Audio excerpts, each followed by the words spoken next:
Okay, for this particular problem, we've got to come up with the equation of a line, and that may be a little challenging here. So let's go over what the premise is.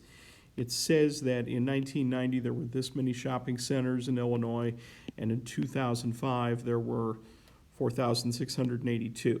So assuming the growth is linear, find an equation. Okay, well, what do you need? You need a slope, and I guess it would help if I got a nice, easy to read color here. You need the slope and you need a y-intercept. Okay? And normally we would get the slope from 2 points. So where do we generate our 2 points? Well, we want to predict the number of shopping centers in T years after 1990. So in this case, T is going to be my time, and the number of shopping centers is going to be what I'm looking for here. So it's almost as if the T is sort of like my X, and the number of shopping centers is going to sort of be acting like my Y. Okay, so if that's the case, then I really have 2 points here. I have one ordered pair of 1990 and 3422, and then I have a second ordered pair of 2005 and 4,682. All right, now if I'm concerned about a certain number of years after 1990, then what I probably need to do to make this easier is lower the numbers. I'm going to treat 1990 as if it were my base year.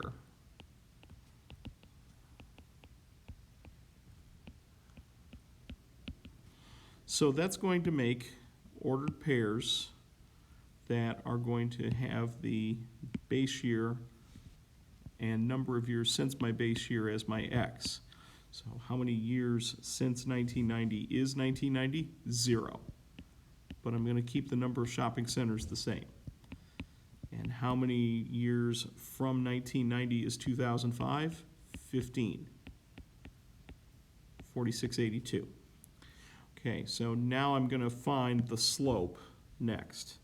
And we all know how to do that. That's going to be y2 minus y1 over x2 minus x1.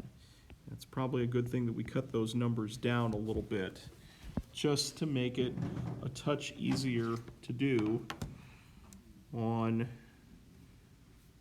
the whole computation. So 4682 minus 3422, that's 1260. Divide that by 15, and you are going to get a nice clean number of 84. Okay, so that's my slope, but I still need my y-intercept. So let's take an easy point to use. Let's take this first one, and we'll put it into y equals mx plus b. So we'll start there. And what we're going to say is 3422 is equal to 84 times 0 plus b. And very quickly we discover 3422 is our b. So the equation is y is equal to 84. And I guess I want to use t here for time.